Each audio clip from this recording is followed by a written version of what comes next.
Halo, selamat pagi, selamat siang, selamat sore, selamat malam teman-teman semua. Kali ini kita secara ringkas akan membahas mengenai bagaimana sih cara mengisi aplikasi PMP yang baru nih, yang uh, akan lebih mudah dibandingkan form aplikasi PMP yang sebelumnya. Jadi cara untuk masuk ke aplikasi, bagaimana sih cara untuk mendaftar PMP? Yang jelas pertama kita harus register dulu di website pmi.org. Oke, di website pmi.org, kalau sudah register bisa coba login. Oke, di sini saya akan coba login menggunakan dummy account. Oke, begitu kita sudah login, akan ketahuan dari sini sudah berubah, tidak ada lagi tombol login ataupun register. Kita masuk ke menu certification, pilih certification types, pilih PMP. Dari sini masuk ke area sini, klik tombol apply now for your PMP. Oke, kita sekarang sudah masuk ke dalam PMP application form yang baru. Kalau teman-teman lihat di sini, ini cukup singkat sekali, cuman hanya ada 3 halaman di sini. Education, experience, dan exam details. Sangat berbeda dengan form sebelumnya yang cukup complicated. Di sini masukkan edukasi akademis kita yang paling terakhir. Jadi kalau teman-teman S1, terakhirnya S1 masukin. Kalau teman-teman ada yang S2, S2-nya yang dimasukin. Ada yang S3, mungkin S3-nya yang dimasukin. Oke. So, let's say di sini bachelor degree misalnya 2010 sampai 2014, indication country-nya di Indonesia. So, let's say ini BINUS contohnya. Field of study-nya apa masukin? Silakan dimasukkan misalnya civil engineering ataupun computer science ataupun construction, economic. Masukkan jurusan teman-teman. Business administration saya masukin di sini. Oke, dan kita sudah dapat secondary degree, sudah masuk. Lalu kemudian sekarang professional education. Ini adalah edukasi project management Anda. Kalau teman-teman sudah mengikuti course project management, baik itu yang PMP ataupun yang mungkin pengantar project management atau apapun itu bisa dimasukin di sini. Kita ambil contoh untuk course PMP, so let's say for example, teman-teman yang ikut PMP kelas dari Magna QM, PMP Live Online exam preparation course, provider Magna QM. So, misalnya ikut di batch bulan 2020, June 2020. Berapa jam yang qualified-nya? Minimal kualifikasinya adalah 35 jam. Oke, dibutuhkan 35 jam. So, let's say di sini masukin 35 jam. Oke, dan selesai. Jadi di halaman ini kita sudah selesai, education academic sudah selesai, professional education juga sudah selesai. Move on. Sekarang kita masuk ke halaman experience. Di sini experience yang dimaksud adalah experience Anda dalam project management, keterlibatan dalam project management. Di sini experience yang diminta total 36 bulan. Ini jauh lebih mudah daripada form sebelumnya, di mana kita juga selain 36 bulan yang diminta untuk pengalamannya, namun juga harus didetailkan lagi ke dalam bentuk jam, 4.500 jam kalau teman-teman yang lulus S1. Nah, di form yang baru ini sudah lebih dipermudah, cukup masukin bulannya aja. Oke, 36 bulan, pengalaman yang dibutuhkan adalah 36 bulan dalam 8 tahun terakhir. Oke, 36 bulan dalam 8 tahun terakhir. Oke, di sini masukin project title-nya, so let's say New Data Center misalnya. Organization-nya, so let's say Bank Oke. Ada yang namanya Bank Oke. Bank Oke Jaya. Next, kita masukin job title. Job title di sini kita masukin aja, so let's say Project Manager. Nah, terus kemudian ini functional reporting area-nya di mana? Ini Anda sebagai project manager di organisasi apa? Gitu.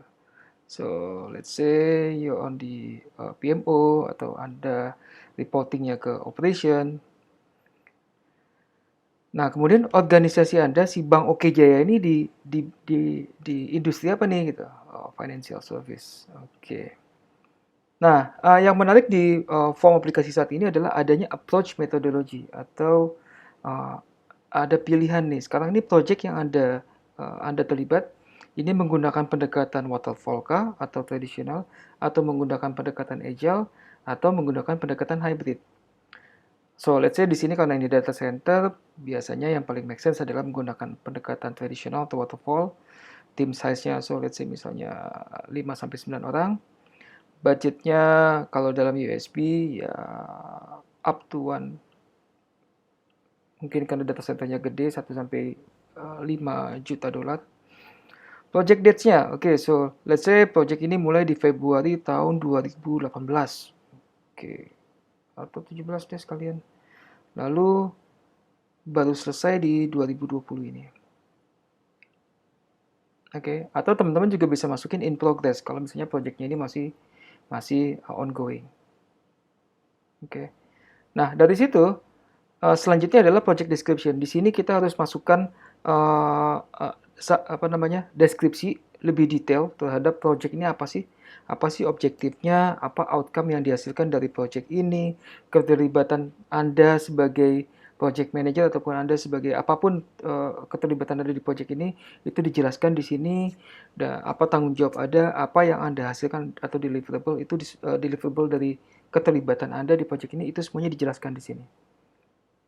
Oke, tidak perlu terlalu detail-detail banget, namun cukup clear untuk untuk cukup clear untuk menjelaskan apa sih project ini dan Anda ngapain di project itu. Oke, di sini minimal Anda harus masukin sampai 200 kata, maksimum 500 kata. Di sini saya ini aja random words aja, saya copy paste. Oke, sini sudah ada save experience.